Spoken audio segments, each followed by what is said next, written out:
لو عملتِ البشاميل بطريقتي أنا متأكدة إنِّك هتعتمديها على طول، عمرِك ما هتغيّريها، من كتر ما هي حلوة وjuicy creamy كل حاجة فيها مضبوطة بالسنتي، جرّبيها أنا متأكدة إنها تعجبِك جدًا.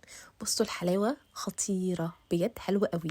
أول حاجة هنعملها هنعصج اللحمة، زبدة وزيت أو أي مادة دهنية عندِك هننزل عليها بالبصل، ياخد تشويحة كده وبعد كده ننزل باللحمة، وأول ما تغيّر لونها هاحط عليها ملح وفلفل أسود و7 بهارات ورشة من جوز الطيب، تشويحة كده البهارات مع اللحمة تبتدي بقى تطلّع ما شاء الله ريحة حلوة، وبعد كده تنزلي عليها بفلفل ألوان، وبس توطّي عليها لغاية ما تستوي. المكرونة مش هنسويها لإن هي هنسيبها فيها ندغة بسيطة.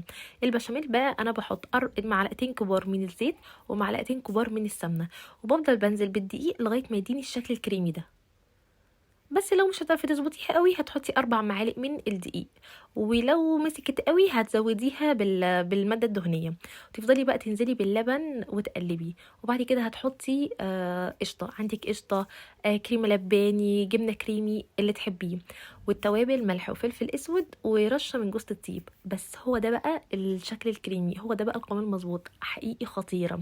هنحط بشاميل على المكرونة طبعا عشان تبقى جوزي كده، وندهن في الصينية من تحت، وبعد كده نحط الطبقات مكرونة ولحمة ومكرونة، وبعد كده نغطيها بقى من فوق بالبشاميل، ونحط عليها الجبنة الموتزاريلا في الرف اللي في النص. تقعد مثلا بتاع نص ساعة ساعة الا ربع لغاية ما تبتدي تاخد لون من الحروف، ونشغل الشواية. خطيرة.